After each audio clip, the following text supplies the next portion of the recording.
Gentlemen, it is that time. We are back. Welcome everybody to this edition of PHLY Union podcast. Of course, I'm one of your hosts, JP Zapata.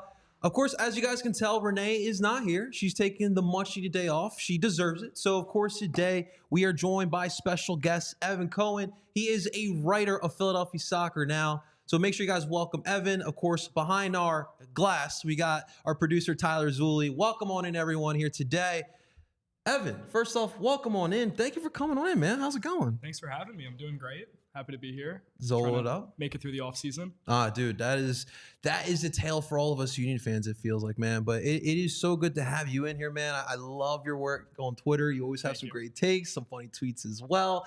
And yes, breaking news, the Union will not be in the European Super League, according to Evan. So that was great as well. Had some fun with that one, yeah. Absolutely. Evan, I think we got to start this off because obviously, look, 2022, the ending, more optimism for the Union fan heading into season. There was more pride, right? Because we took LAFC all the way down the line. Yeah. This all season, the sentiment's not really the same. So I want to hear from you personally, man. Like, where are you at with this team, man? You know, I feel like I'm a little bit more optimistic than most right now. Obviously, you know, it's really hard to replicate such a good season. It's so hard to replicate, you know, breaking records for goal scoring and goals against. It's, you know, it just wasn't sustainable. The bounces didn't go the same way. And, you know, the luck wasn't there. And, you know, I don't know if I personally saw it as the biggest step back in the world, but maybe just less breaks and a little bit more of a return to normal. Obviously, the way it ended wasn't fun and a little bit controversial in its own right. But now that, you know, we've had a month or so to let the dust settle and let the season end, I feel better than I thought I would. And I don't, you know, I think the roster can compete. I don't think that as many changes are needed as I originally thought. So, you know, I feel optimistic as long as we can meet what needs to be done. Yeah, no, I agree with you. Like, I've always said, like, this past year, look, we had high hopes, and it was expected because we went all the way to the final of the MLS Cup. That's something we've been looking for the longest of times. But no, you factor in a lot of issues that a lot of the league had with the scheduling. You know, you saw players being injured left and right. You know, you had even our players even calling out the MLS itself, like, hey, guys, like, help us out a little bit. Maybe look into this. We're playing way too many games. It's not really helping us out. Traveling in the United States is, no one ever considers it as a soccer fan worldwide, but it is a kind of a pain in this country for sure, man. So, I mean, it's just tough. I understand the fan base because we're seeing what's going on around the league. We'll talk about some of it a little bit later as well. But for us as Union fans, like, we kind of look at it like, all right, this league is obviously changing up, right? Like, you see what's going on in Miami, some of these other teams. Where are we? And I think that's like where the fan base is at right now. Like, where are we? We were just an elite team for like the last 4 to 5 seasons. Yeah. So now that it does seem like this league is turning the page, where does that leave us? And I think that is where the fans are just a little bit impatient and just not sure what's going to happen. Absolutely. I think there's an identity thing that needs to be solved. And that's a good point. There's obviously always going to be the Miamis and the LAFCs and, you know, whichever big market team is bringing in a big name, whether, you know, they're too old to actually do it here or not. And we're never going to be that team. We're never going to bring in, you know, the big, expensive 38-year-old player. But there are teams that have, to an extent, done that, or avoided that, rather, and still had their success. I think about Seattle, even though they've had a couple of bigger names. They've used their youth products. They've used a lot of, you know, budget-friendly guys who follow the, you know, South American format. And they've found success. They found, you know, all but one season out of, I believe, 14, 15 in the playoffs, Champions League winners. They found their success. They found an identity, and everyone knows who they are and what they're about. And there's room for more teams like that. And I think we really need to solidify, you know, what we are and what this team is moving forward. And try to take on that role. Very good point. I want to say hello. We got Franco F in the chat. What's going on? An exciting season for you two. Dude, you and a couple others led the way of our own supporters group for the Union too, man. That was awesome what you guys did this year. Yeah, I mean, we started kind of not so much as a joke, but it was free for season ticket members. Yeah. And, we had nothing to do on, I think it was a Thursday, random time. So, we drove down, we had a good time, and we made it a tradition. And I mean, there's some stuff in the works, not that I can reveal yet, but yeah, absolutely. It looks like it's going to be a little bit more official this year and a little bit more structured. That's extremely important. I'm glad that Franco brings that up because as this league grows and we are also growing the MLS Next Pro teams as well, like that's so important because those players, they're going out there, they're grinding. Not a lot of people see the hard work that they have to put in to develop themselves, but showing the fan base, showing support behind that. I think that is super dope, man. And also, being able to see the next BA, the next Mark McKenzie, that's a plus in its own. Any players we should keep an eye out on the Union too, off the bat? Absolutely, it's going to be David Vasquez. I know that there was talks at the end of the season from Curtin and Tanner about getting him on a first-team deal. I believe he's only 17 or 18. He's special. I saw him at the U17 World Cup, I believe that was, a couple weeks ago, and that kid's going to be so good, and we got to be able to use him while we have him if he's able to get some first team minutes for us. And you can really see the talent at U2. You're right there. There's no distractions. It's just 11 guys on each side and pure talent. I also think you can see the homegrowns, the guys that are first teamers. Quinn Sullivan is the best example. You put him in Next Pro. He looked like Messi. He was he must have beat 8 guys in a row, and there's too many guys to list. The talent there is incredible. No, I mean, I've heard David Vasquez. Obviously, there's been talks about him signing with the senior team as well. So the hype is definitely there for a guy like David Vasquez. So we'll have to wait and see. But I'm excited. This is like you talked about. This is our identity. Yes. We're not LAFC. We're not Miami. We're not signing the big players in Europe that are aging for sure. But what we want, and I think like any Philly sports fan should like this, being able to find our talent within our own backyard that we can call our own. I think that's pretty special. And I think everyone should definitely be able to get behind that, man. Absolutely. I mean, I even look at Columbus, who, they won the cup this year. They won the first MLS Next Pro Cup last year. They were the runners-up this year. That's a good point, man. Last year's championship team, they ran through that league, and the best keeper in the league last year, Patrick Schulte, who just won them MLS Cup with big saves. Mo Farsi started MLS Cup and started for the Next Pro team the year before. They played the same style. They play, really fluid, and they're able to pull guys up when injuries arise, and they're able to it blends together so well, and it creates that identity we talked about. Absolutely, man. Well, there's a lot of talk of identity and homegrowns. Well, ladies and gentlemen, let me tell you about a sponsor of ours that is homegrown for sure. Wheelhouse Cards, ladies and gentlemen. Guys, this is the best place for all my card people who like to collect cards. This is definitely the place. You can stop by either one of our stores in Wayne or Westchester, open 7 days a week from 11 a.m. And you can use the code PHLY to get $10 off any purchase $25 or more in store. Guys, that's an in-store promo code. I know we all like to go online and buy our stuff through some type of app or website, but that's the beauty of Wheelhouse because it is homegrown, it's within our backyard, and you can see the merchandise up close and personal. So again, use the promo code PHLY, $10 off at purchase, $25 or more in store, and thank you to our sponsor here at Wheelhouse. All right, well, let's move on here, Evan. I want to look a little bit now at the scheduling. We had the schedule last week. I know some people, I already saw Mike Thomas on Twitter. He's already announcing where he's freaking going. I'm jealous. I want to go to Costa Rica too, but I digress. But our own Larry Henry put out a fantastic article that you guys should absolutely check out as well. Larry Henry, number one, first off, thank you so much for all the work you've been putting in. Some great articles for us here.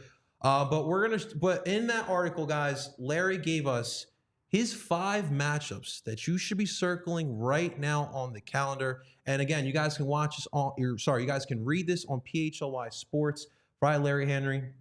So the 5 matches that Larry is circling: the February 24th matchup against the Chicago Fire, the April 6th matchup here against Nashville Soccer Club, Miami, June 15th. No need to kind of explain that, right? The reigning MLS Cup champs, now we have to say, Columbus Crew on August 24th, and on September 18th against NYCFC. We got Jose in the chat. I got to give a quick shout out to Jose Nunez in the chat here. Where is Kyle Wood? I wonder where Kyle is today. I think he's working. Hard at work, man. We love it. He's choo-chooing his way to work, Jose, the captain of the Choo-Choo fan club there. But, of course, we have here the schedule, Evan. I know for myself, I get excited because I'm like looking at the schedule. I'm like, babe, how do you feel about like a Chicago trip in August? So for you, have you circled any of these matchups here that you're like looking at to make a little trip? Oh yeah, we've been debating amongst my friends and I, what trips we're gonna take this year. Unfortunately, a bunch of us being college students all across the country, we miss the easy ones, the New Yorks and the DCs this year. But we were looking at the Revolution early in May. You can probably do that. Some trains and whatnot. I haven't been to Foxborough yet, and I've heard some mixed things, but it's been on the bucket list. And then I think we're gonna head down to Charlotte the next week. We've been all trying to get down to Charlotte the first 2 years and hasn't lined up. So I think this is the year we do it, and we'll see if we find anything else along the way. It is a lot of fun. For me, I've only been able to do Atlanta as far as the MLS goes. I would love to do some more trips. I think for me, I keep saying this every year too. Evan, it's funny you say that. I want to do one of the local ones because I just want to knock those out of the way. Like NYCFC, because obviously we don't know when they'll be able to move into Queens permanently, if that ever does happen, of course. Red Bull, I've actually been to Red Bull Arena plenty of times, but never for the MLS. And then DC, obviously, it's an easy trip there. So, our going to say, I definitely just want to check out those local ones. And we got some pretty good arenas. Our stadiums are around here, too. I mean, the baseball stadiums aren't great, but NYC the last 2 years has been the most fun I've had at games. It is. Really? Okay. We bring a big crowd up there, That's and right. There's nothing like it. Out singing them in their own stadium. It's a fun time. So where do they put the supporters at Yankee Stadium? Yankee, we were up right first base, and then way up. So we were just shouting down. We had a roof over us. It echoed. It was real fun. And then Citi Field, oddly enough, this year we were on top of the dugout. At home plate. So we were way off the field, but we were right, we were field level right next to the player tunnel. So that made for some fun after we beat them pretty handedly. Absolutely, man. Jose, oh yes, he pointed out the bootleg sweater. Shouts to bootleg. Bootleg MLS, right? Yeah, bootleg MLS. I seen the Brujo ones. Sponsorship. Yeah. Let's go. Pair it up. Bootleg, you know where to call. You know where to find us. Call us, all right? But I definitely do love it. And then Franco F, I'd love to go, ooh, Austin. I did just come back from Austin. I will say it's a great sports town. When you're talking about what to do for nightlife, actually going to see the game, whether it be Austin, Texas football as well, I think it's set up perfectly for a sport event that you're trying to attend to. A nice little way trip there. So definitely, that's definitely one to check out. And Q2, dude, beautiful. Got to get down there, dude. Got to go to that one. That is absolutely beautiful. We're gonna go behind the glass here, Tyler. Hey, I know. Listen, you have traveled around for baseball. Yeah. Have you ever felt the baseball stadium, the soccer pitch in a baseball stadium thing is odd to me, and that's kind of why my answer is almost a little bit hypocritical, because it's the same for football stadiums too. I think the only one that genuinely does it super well is Atlanta. And that's because of the fan base more than the stadium, and plus the Superdome is beautiful, or Mercedes-Benz is beautiful. But for our sake, maybe you and I and Renee and Jamie, we can figure something out here, because the Union are in Chicago on July 3rd. That's why we love Tyler. The Phillies are also in Chicago July 2nd through the 4th. I think we have a PHLY trip just booked. I don't know how we make it happen, but we do Union on the night of the 3rd. We do the Cubs July 4th, 2:20 first pitch. I think we got to figure out a way to make that happen. I love where your twisted mind is heading. And I've had time to think about this. Don't worry. This isn't off the cuff. He's got the whole business. I'm working business packages with Vince behind the scenes. But this is perfect because, Tyler, we do have a partner. We do have a flagship station or network out in Chicago. Shout out to CHGO. That's what I'm saying. We got easy access to a studio. Oh. We got everything we need. I think this is like a no-brainer. JP, I've been thinking about this for a while. Can you tell? That sounds like a really fun trip to do, man. So I mean, so for Tyler, obviously Chicago would be on his bucket list. So that would definitely be a lot of fun. So now more towards soccer-wise, on paper, what matchup to you seems to be like the most intriguing matchup for Philly? Just on paper, an entertaining soccer match. There's some good ones in there. I really think the beginning of the season's interesting. Those Western Conference swing, I believe it's after Chicago, tough, it's dude. 5 straight with the Western Conference. Yeah, man. And the thing I keep thinking about is that's prime CONCACAF Champions Cup. So there's a chance, there's, I believe, Pachuca and Toluca or whoever comes out of the other branch if the Union advance there. Yeah. It could be a really crowded 7-8 game month for the Union. And so, like last year, they dropped a lot of points in that stretch, as just about every team in MLS does when they're in CONCACAF Champions League or now Cup. If they can drop those points to Western Conference teams rather than Eastern Conference teams, that could be huge down the stretch. We saw, they were 1 or 2 games back of Orlando down the whole stretch, a team that they played days before they had to travel for CONCACAF Champions League. And the same thing goes with Cincinnati. Obviously, the gap extended, but 3 points we handed to Cincinnati in between the Atlas legs. So I think any of those Western Conference games could be really interesting. I think those run through pretty much the beginning of April. Yeah, dude. I mean, like even March after Saprissa, Yeah. SKC, Seattle, Austin, Portland, Minnesota, all were either playoff or borderline playoff team last year in the Western Conference.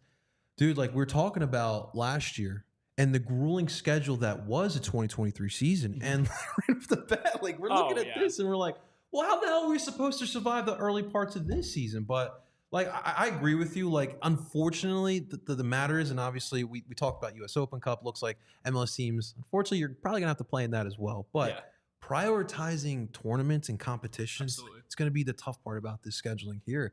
And the Union have to go through that as well. Like, how do I sit out this player? Do I put in this player? We haven't even figured out the depth to even kind of contemplate these type of scenarios ahead. And I think the one good thing about that is I believe I saw this somewhere. I can't remember who had it, but after that stretch, they don't go west to the Central Time Zone for the rest of the year. And I believe the home stretch in the summer, it's like 9 of 13 games are at home. They've got a really heavy home slate once these competitions end. And, it might not be the quickest and best start, but if they can recover from that well, and if they can, the stretch they had in May and June last year was really, really good and put them back up to second after a rough start. If they can do that again, maintain it up through Leagues Cup, they might just be okay. I know the end of the season is where I was going with this.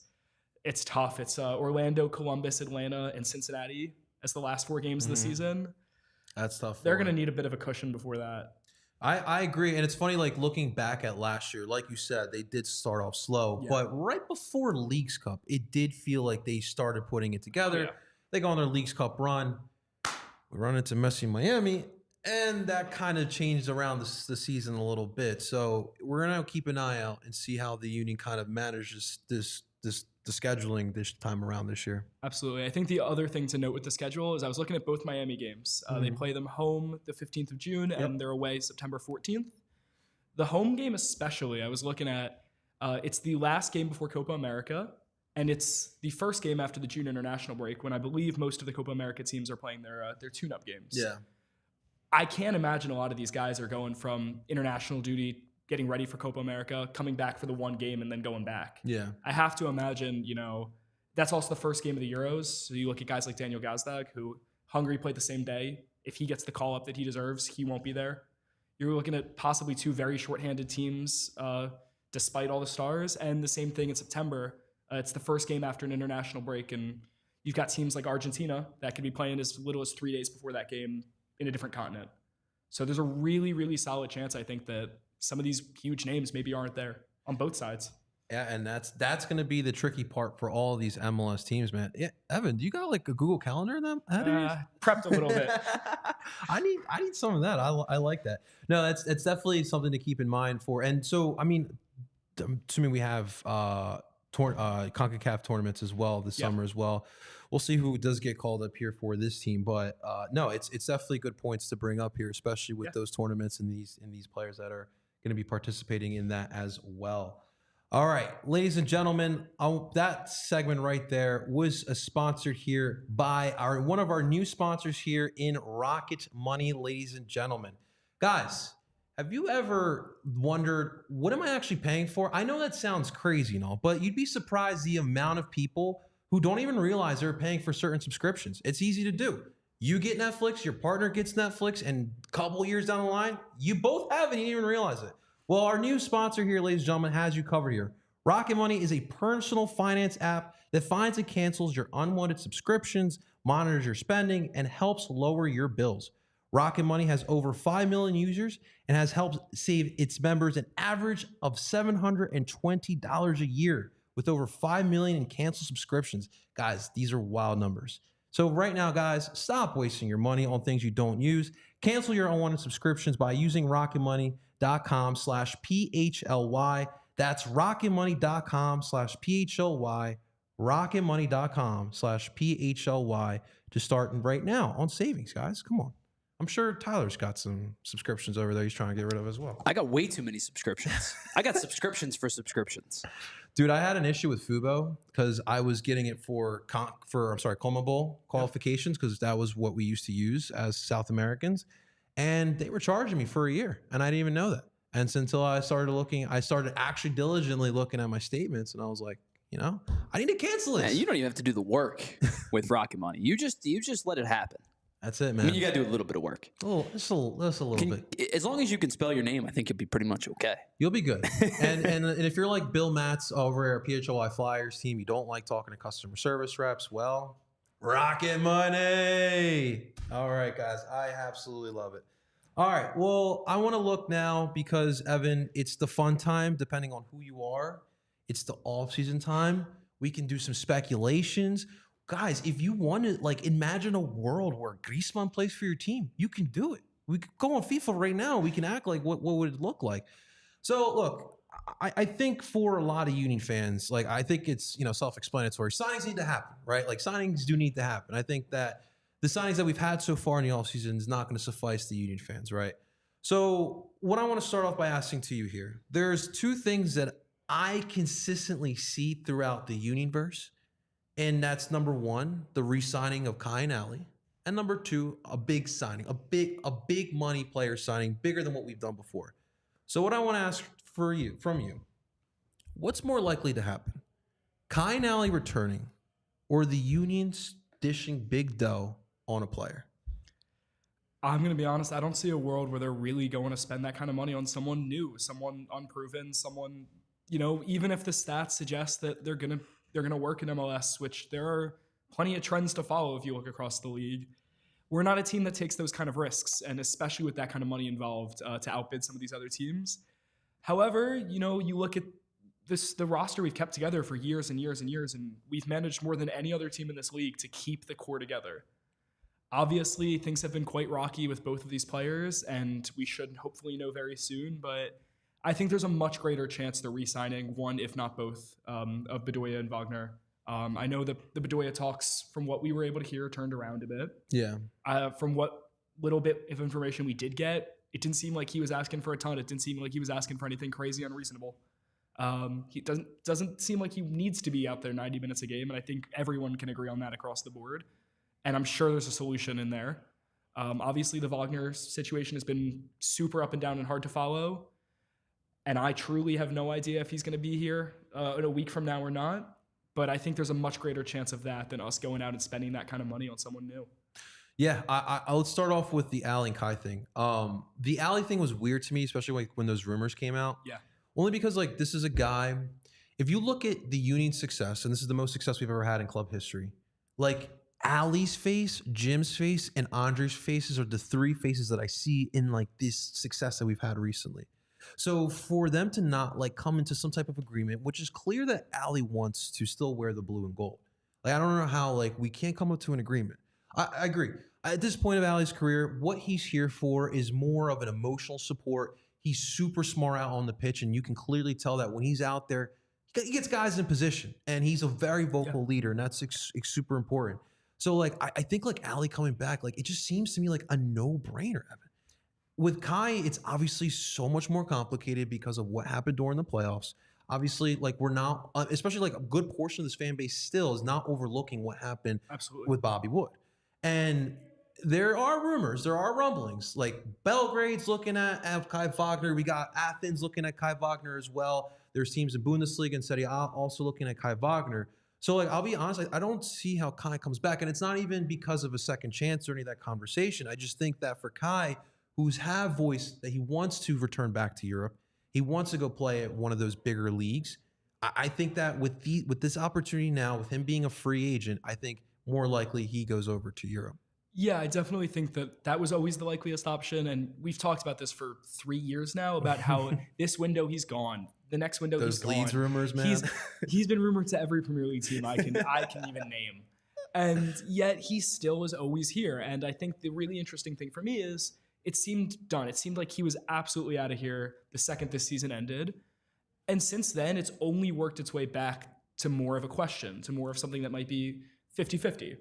And I truly am of the understanding that, if he wanted to be in Europe, and obviously the window opens a week from now, or a little bit less, which is a massive player in this. But as a free agent, I think if he wanted to be in Europe, he'd be so close to something, or we'd know by now. I think maybe that's false hope. Maybe that's looking too far into it. But I think there would be something more clear by now. And I think the fact that it's been this confusing and hidden and, all over the place only means that the offer we gave him, that final offer that they talked about last week, I believe. Right. It's got to be at least something he's considering, or we'd know by now, I believe. So yeah, I wonder if maybe some of these Euro teams aren't offering maybe something he likes, and he's not old, but he's closer to 30 than he is to 20, exactly. And so maybe he also has to be thinking, okay, I do maybe want to play for Europe, but if Philly's going to give me a little more money, then I'm comfortable here. My family's comfortable here. Why not? Obviously, we all saw those stories. He seems comfortable living in this Philly area. Yeah, absolutely. He's got his little neighborhood group that he's hanging out with. I kind of want that too, Kylie. Shit, that seems pretty awesome, man. But all right, let me ask you. So, game 1 at Subaru Park, Kai Wagner is back. What is the reception by the fan base? I truly can't speak for the other 18,000 people who are going to be there. In fact, I won't be there. But for the 18,000 people that will be there, barring some late February weather that we always seem to get. But I don't know. I really don't. It's been a really weird relationship with him. And I feel like he's been such a fan favorite for years. He's been such a key piece of this team for years. And, myself and many other people, with all the stuff that was happening in the playoffs, were ready to see him go. It made, I feel like, the goodbye a little bit easier. Right.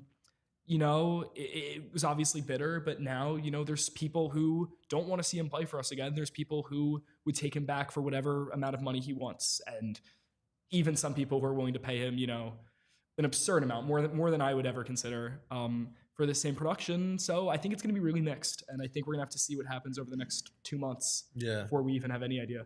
Yeah, man, we had way too much drama this past Way year. too much. It was funny because Renee and I were always saying, we kind of feel like the Sixers right now with all this drama, unnecessary drama we have had. It's been absolutely crazy here, man.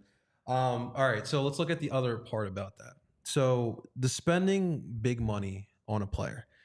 This is something I've been hearing since I was a kid. And when I was in the early 2010s, when the Union were starting, obviously I wanted them to go find a David Beckham type of player. Of course. And so as we've all got older as Union fans, we all kind of, I think we made the reality known to ourselves, we might not spend big money on a player.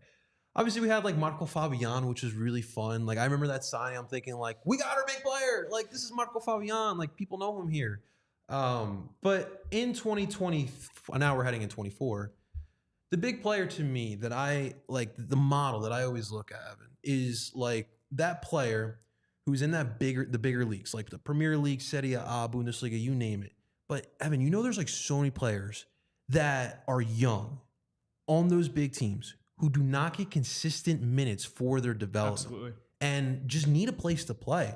And that's where I've wanted the Union to just take advantage of those type of players, especially with Ernst and his pedigree over in Europe. I mean, look how our season ended.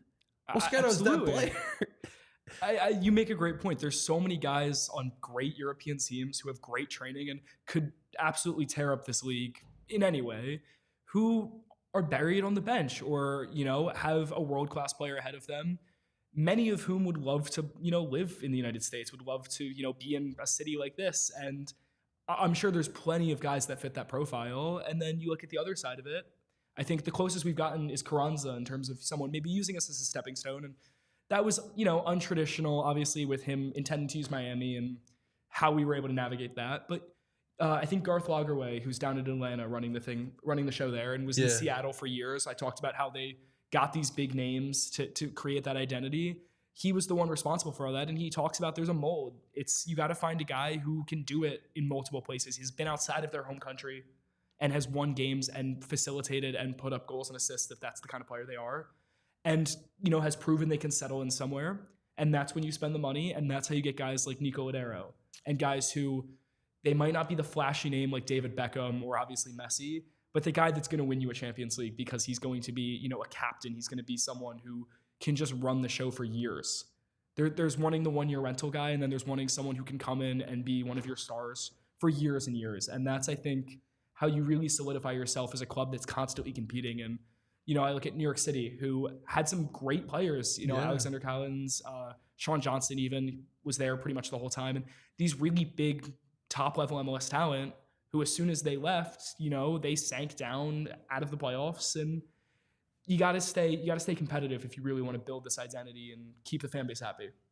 No, those are obviously really good points that you bring up here. Jose letting us know, average Union fan probably, I guess, the Kai Wagner situation. Average Union fan probably has no idea what happened, not excusing his stupid decision he made. I guess so. It's funny because we had the conversation, like the amount of Union fans that aren't on Twitter. Absolutely. And like Twitter really does help us staying up to date of what's going on, even though it's a social media platform. But no, I can definitely see that. And, for a lot of fans, it's, what are you doing on the field? And that's really what they do care about. Marco Fabian, the indoor soccer legend, about to be part owner of the Empire Strike. I did see that goal. I did see it was a nice goal. Dude, he's taking advantage of this indoor soccer league.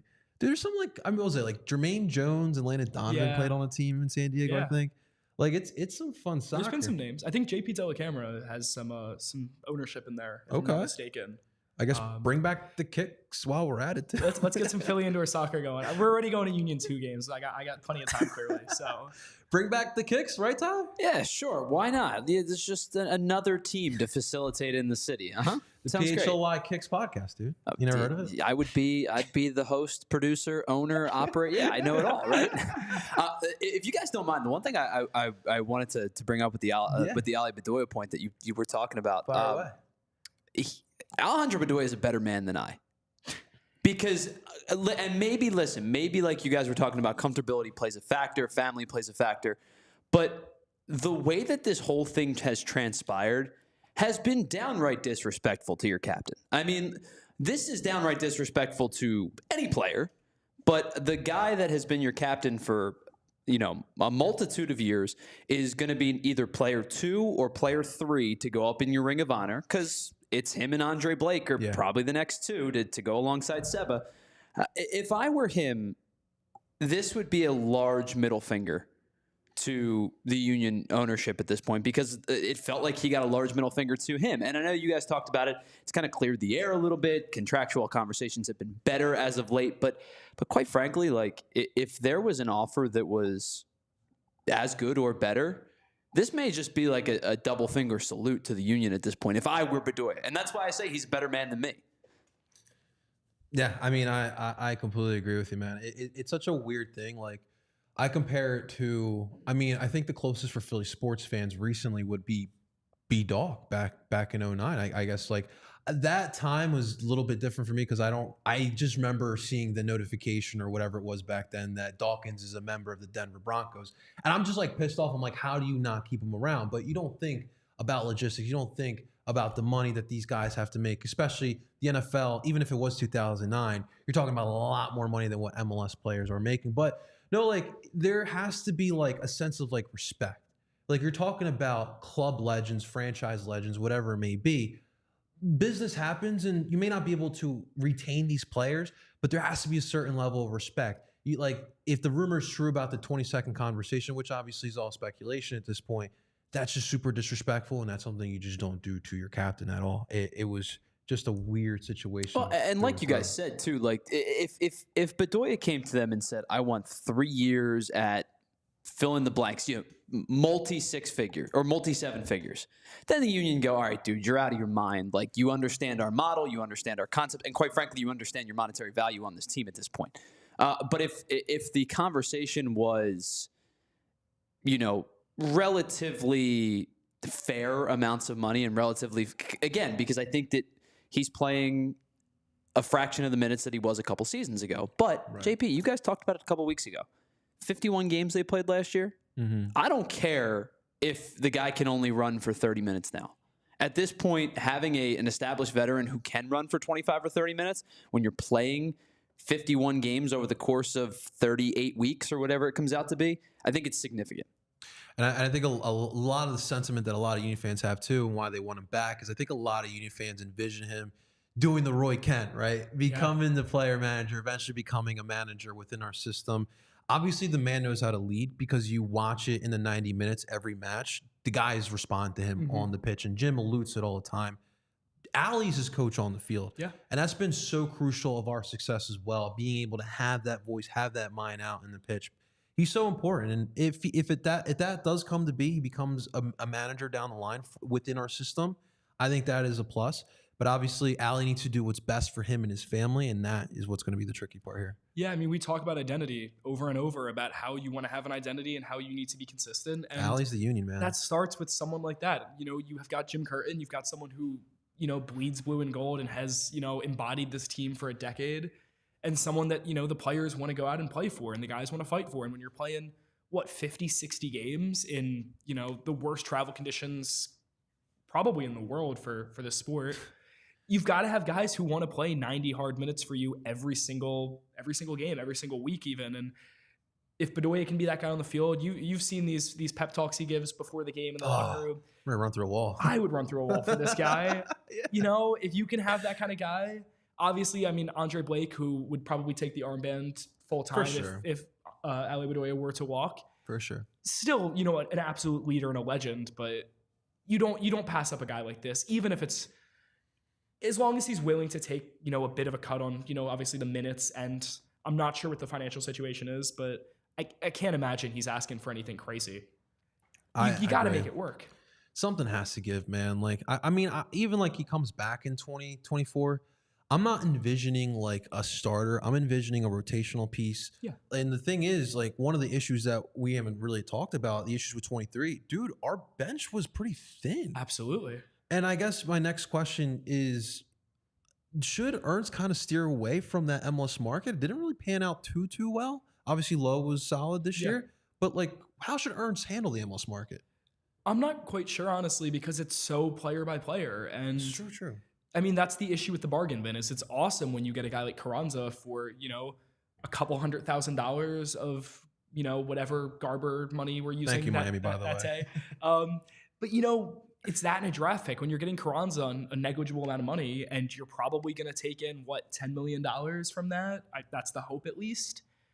You know, it's a great thing. And you're getting a guy that's helping you, you know, scoring, you know, double-digit goals 2 seasons in a row, getting you there. Like, when you look at that, why aren't we doing this? You know, why aren't we always on the phone looking for these guys? Damian Lowe, you know, he had his ups and downs this year, but he's a starting level center back that got pushed out by a guy that got brought in. And there are plenty of guys in this league who can be great, solid pieces for us and are starting level quality that can't find the minutes and are not terribly expensive to bring in. Yeah, absolutely. Absolutely. The issue comes with, you know, these guys, Joaquin Torres and, you know, Andres Pereira, where they fit the build. They might be too good for the minutes they get. You run into some issues. It's so player by player, case by case. Yeah, we'll have to wait for Pereira. The talks NYC's been, I guess, healthy, but we haven't had any word yet. And Joaquin, we're going to fit him into the plans in 24, apparently. What that looks like, I don't know. But he's got the talent. But where do you play him at? Because I kind of see him more like a winger when I see him play. I agree. In that spacing. He looks good in that spacing. I see it a lot like Quinn Sullivan. Right. Quinn is, you know, anyone who's watched Quinn Sullivan play knows he's got so much talent and so much raw skill. But where does he fit? You know, I think both guys are probably best coming in off the wing. You saw Torres in Montreal a little bit, had some of those special moments. Where do you put him in? Do you put him at the 10 and let everything run through him? Do you trust, you know, either of those guys to facilitate everything? Probably not, but you don't want to drop them into, you know, a holding position where their best talents are, you know, not being used at all. Then you look up top and you want your clinical bigger guys, and 5'4" Joaquin Torres, if I have my numbers right. Maybe not going to be the biggest threat in the box. So Exactly. it's got to be situational, I guess. And I don't think we found that situation this year. Yeah, and I guess that's the plan here for Jim to figure that out here. Well, we're talking about games. We're talking about 2024. Ladies and gentlemen, you can start getting ready right now by the Game Time app, one of our great sponsors here, ladies and gentlemen. Stressful moments for games, no such thing with Game Time app, guys. Obviously, with the season of the Flyers and Sixers, I'm planning on going down.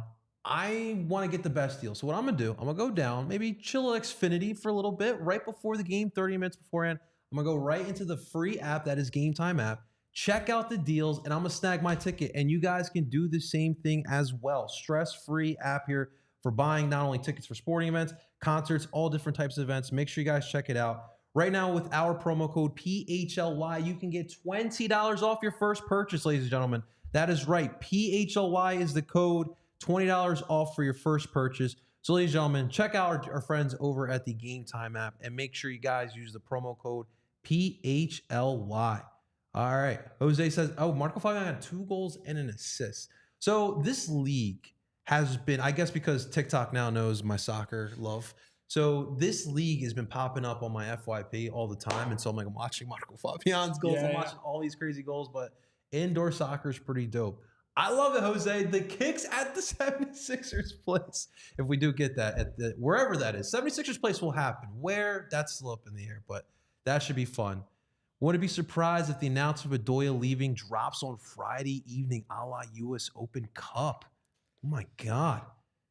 Bedoya, whoa. There is nothing more frustrating than a Friday evening news dump. Oh, Kills your weekend. Kills your entire weekend. Saturday. I remember Casper's trade happened on a Saturday morning. I think it was around this time too, a December, January. Yeah.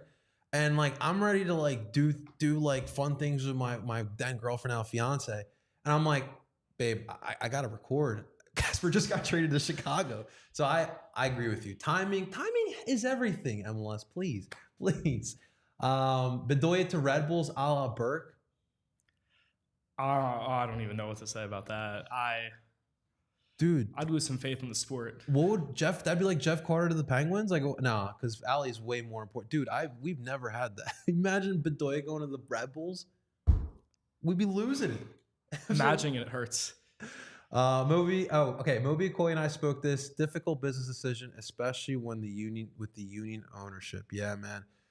Kugo had 5 seasons with the union? Something like that. Yeah, and unfortunately, I completely get that. Unfortunately, our team just doesn't like to dish the money. 1.6 mil for Bedoya in 2023. Oof, I don't know, man. It's definitely steep, but I think there's no way they can't get him on less than that. You know? I agree, man. I think you can find a way for a veteran deal rotation. You could probably find. I would hope that they could find something absolutely cheaper than that. Mike is planning his Austin trip. Okay, dude, Austin's a popular. I can't blame him. It's a fun town. A lot of soccer prowess as well. Getting that live music as well. Pre-game at Franklin. Franklin, what, Mike? Is that? Are you talking about a bar, or are you talking about here in Franklin Philly? Mills Mall? Are we talking about Ben Franklin's actual house? I'll see you at David Buster's at the Mills, bro. That is awesome here. All right, let's get back to our conversation here. Evan, I want to get your thoughts because we're talking about building this team. I look at the Eastern Conference Finals this past year.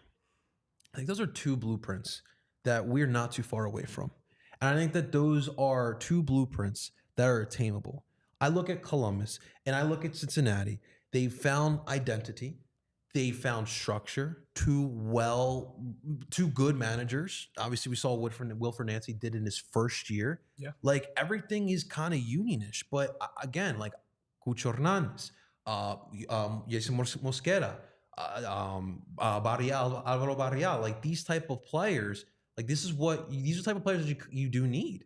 These are players that make a little bit more. Obviously, they're not messy money. They're still young. They still have prime. Dude, what can we take away from both of these teams? It's a promising thing, and it comes back to what we've been talking about. Their union blueprints, they're very similar. Cincinnati, in fact, coming into the union and taking, Albright and Noonan and, a couple of players here and there and really recreating what the union had. Columbus, maybe built it a different way, but has a really similar setup. And there's one extra piece that they all have, and that's, they're spending the money, and it doesn't always work. You know, you look at with Cincinnati, $13 million for Brenner, who, while he did find some goals right before he left, wasn't worth $13 million. And they didn't get that all back. Most out of that, man. You look at, you know, they've spent the money elsewhere though. Guys like Mosquera, they've spent Columbus money on Cucho Hernandez, $10 million, which is, what's our record signing? 2.6 if I have it right. And nobody else over 2. Right. There's one thing missing. And, you know, I trust Jim Curtin. He can do it in this league. I know some people don't believe that, but I'll stand on that.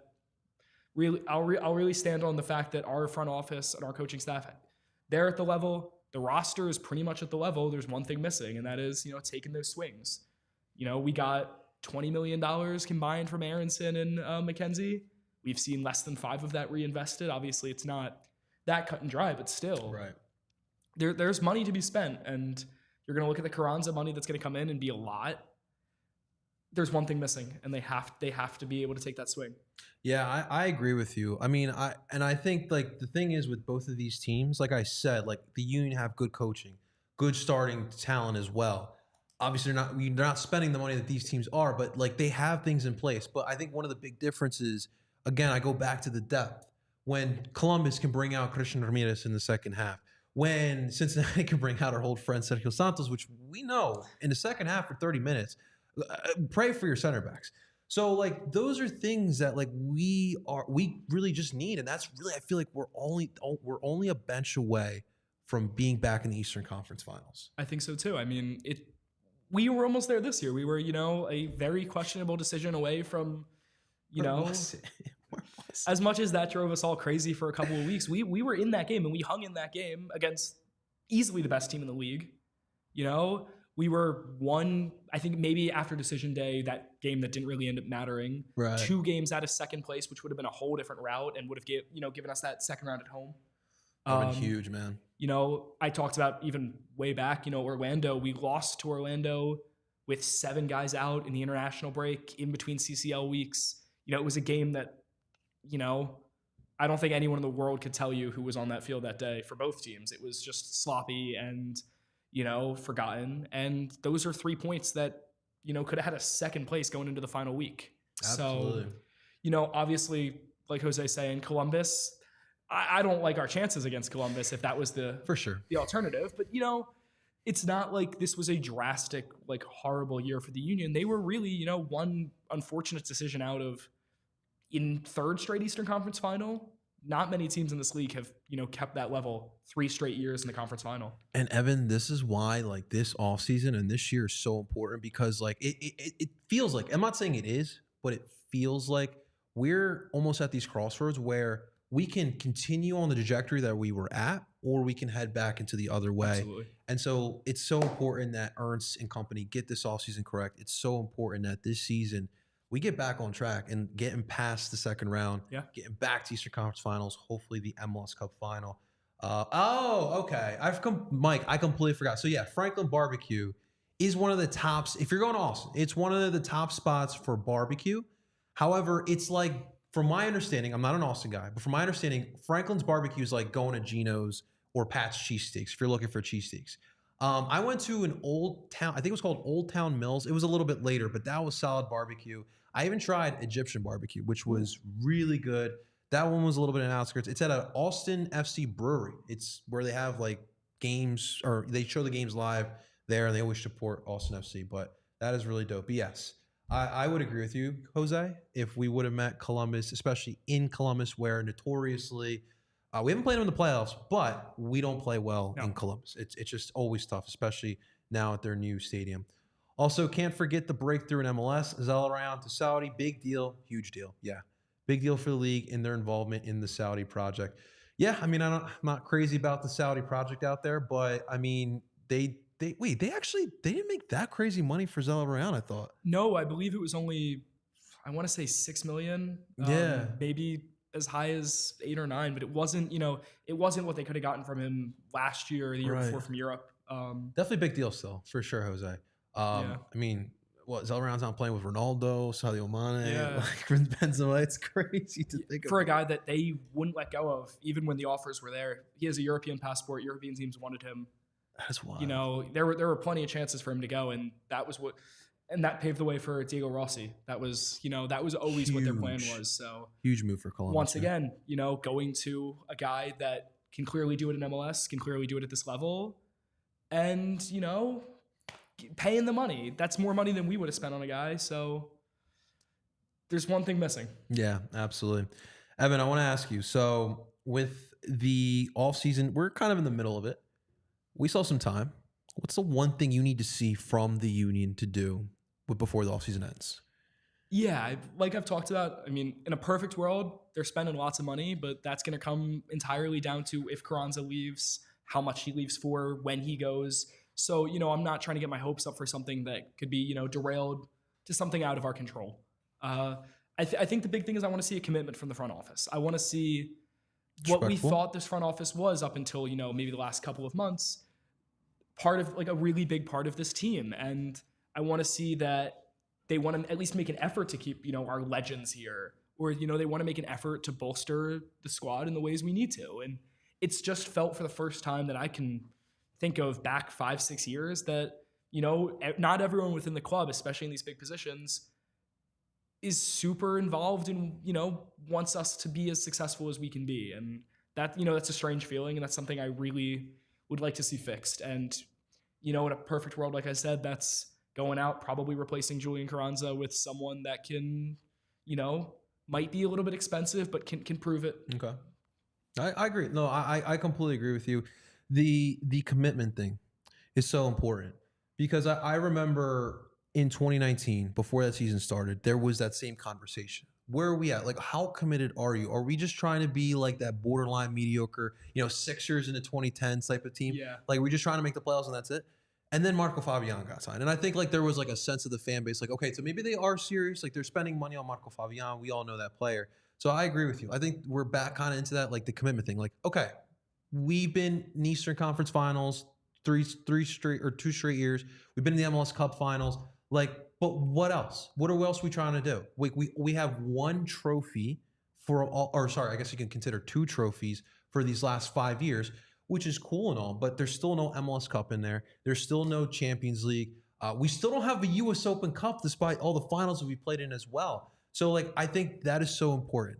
Seeing that commitment from this team, I think that's you nailed it right there, man. No crazy money, but a firm, yes. Interest for sure. And you know, it's funny because like Jose, like I even go back to when Miggy got signed. Yeah. I think that to me was the big deal signing for this league. And I think that showed the world, okay, they are brewing talent. Maybe we can look into it. And now you're seeing Jack Harrison playing very well for the Toffees. Shout out the Toffees. Players like that playing really well all throughout Europe. We need to see Damian Lowe not advocate for Mason Greenwood. Guy needs to pipe that. Wow, I did not see that. But that is wild if true. Okay. So doesn't Mason now play with Jamaica? There was rumors of that happening, but I don't know if that's happened yet. But yeah. Agreed, Jose. Agreed. All right, I want to look real quick at some news and notes, and we're going to get Evan's thoughts on some of the things that are going on around the league. Evan, we can't start this off without talking about the one Fabio dropped, Romano dropped here today. Dude, Hugo Lloris to LAFC. Yeah. You go from the Mac Daddy to World Cup winning.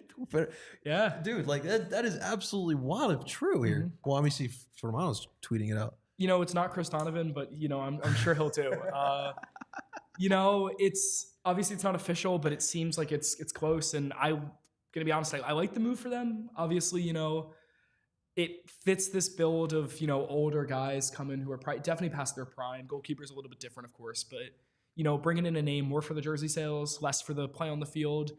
Then again, Hugo Lloris, before, you know, having some issues with injury and a little bit of bad form last year, he was one of the best in the world. And honestly, for, you know, what LAFC can offer him, it's probably not going to be super expensive for them. They're probably going to pay him equal or less than they were paying Maxime Crepeau, who I think the bigger part of this is that he's probably going to walk now because he's one of the best goalkeepers in this league. They're not going to have both. And it was just kind of, obviously nothing in this league is ever simple, but it seemed like them re-signing him was going to be really straightforward. And we were just kind of waiting for the announcement for the last couple of weeks. And all of a sudden, this opens up the door for one of the best goalkeepers in the league to go to 5-10 teams that could take him in a heartbeat. In fact, there's probably 20 teams that would benefit from him, if not more. I can think of at least 5-6 teams that should be picking up the phone the second that tweet went out, looking for Crepeau. Obviously, McCarthy, like you said, struggled a little bit this year, but struggled a little bit in the later part of the year before Crepeau came back. Was good in the beginning. I believe he thinks that he can, get a starting job somewhere in the West. I think Matt Freese was a great example. Okay. Someone, even if it's not, an open position, Freese went knowing he could fight for that role. And, it took him 4 or 5 months and he got that job. And now it seems like it's his job going forward, going into the new year. And I think McCarthy is probably going to stay somewhere where he can get that. And here, that's not going to happen. So I know people have been constantly saying, like, making that connection. I know he's got family nearby. He wanted to be back here. From what I've seen and what I've heard, it's probably not going to happen. But not going to roll it out. I don't think anyone would be upset with it. I can't blame the fan base because we do this in every sport. Like the minute there's like a Philly guy who used to play for the team, and we have like a need, like, yo, go sign him. Like, right, Tyler? Like, that's always people were clamoring for Gene Segura last year after he was cut like 87 times. Yeah. And I get it. Like, it's the Philly thing.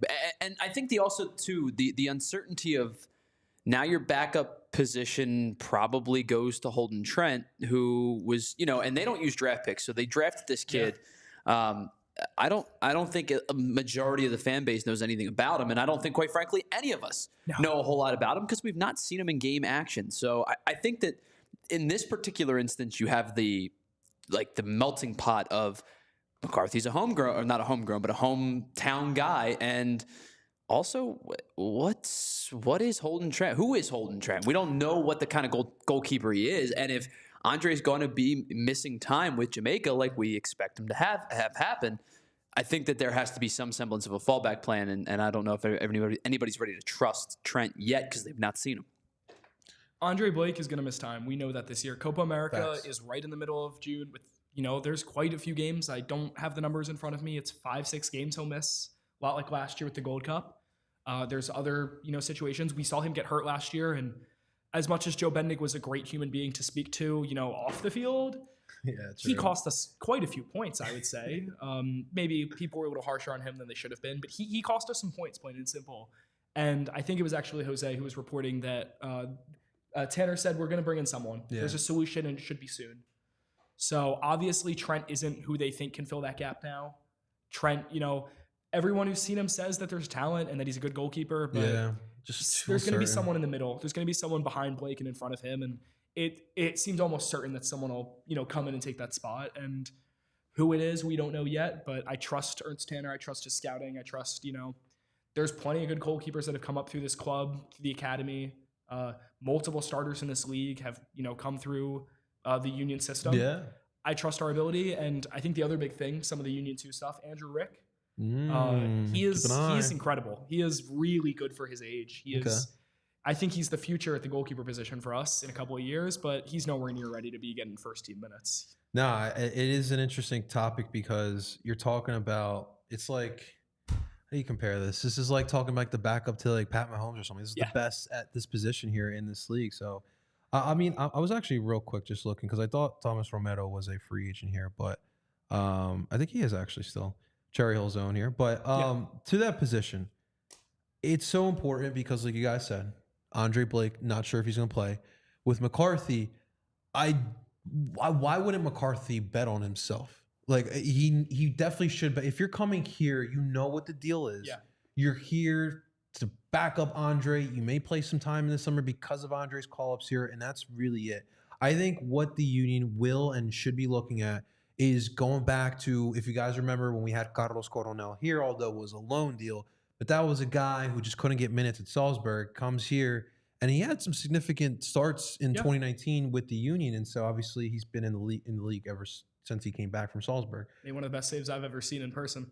Absolutely. And so I think that is kind of where they're looking at until they see what happens with some of the young keepers that they got. They did draft one as well. So I think that for right now, the Union, like Ernst has said, like Jose said as well, they will find someone in the meantime, and then we will, of course, watch to see some of these young players develop as well. The last bit of news here I want to talk about, Actually, sorry. The second bit of news I want to talk about, the Leon Flock rumors. We have more rumors. This has been happening all throughout the year. But it looked like this one actually came from, is it Danish or German source here, 90 minutes. Yeah. 90minutes.de. But according to them, they are looking at Werder Bremen. And this is the second time we've heard this before. I guess my question is, Leon obviously this year kind of took a step back. Not his fault. Injuries happen, right? But before that, if we guys can take a little bit of a rewind here, Leon was in a place where he was developing his attack game, like his build-up game. Like he was great defensively, stout defensively. But when you're talking about helping in the attack, helping in the final third, that was a challenge. He was improving upon that in 2022. But then 23 happened. He doesn't really get out there. So I'm just I'm just curious because if you're going to play in the Bundesliga, I would feel like you're more of a polished player, both on the attack as you are in defense. So it is interesting. And Union reportedly are valuing him at $3 million. So are these rumors actually legit, you think? So we'll see. 90 Minute, they have a United States branch that tends to be pretty solid with some MLS news. It's a little bit newer, but they tend to be pretty reliable. And this is just their German affiliate. Okay. So yeah, I saw this morning. It's the same source that it came from back in August.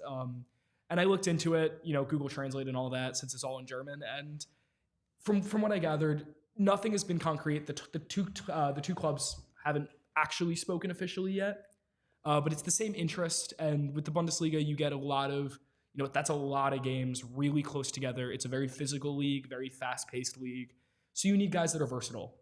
And Leon Flock is a guy with a German passport who has said he wants to play in the Bundesliga. It's his dream.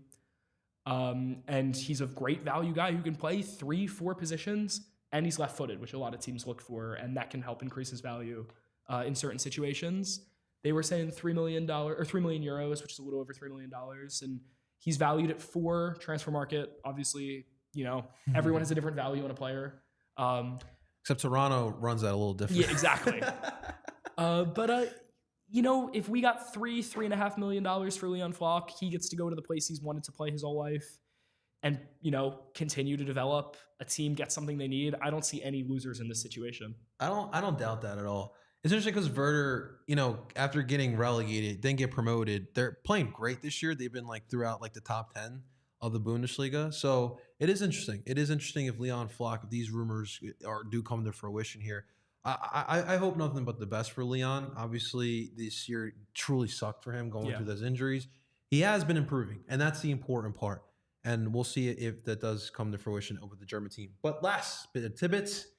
The Phillies announced here today not the Phillies, but the rumor is City Connects could be something we're familiar with. Well, if you were a fan of the 4U kits, the lightning stripes going down the shirt, the ones we lost the MLS Cup in, well, you could be seeing another reiteration of it as the Phillies could be bringing back the blue and yellow. It's funny. I saw a lot of this for it because the Eagles one, granted, wasn't the best, but I see it, dude, and I obviously think of the Union one. So I get excited. I'm I get to watch my Phillies in those colors. I would take it. Obviously, I'm a bigger Union guy than a Phillies guy. For sure. Still, born and raised in the city, love the Phillies.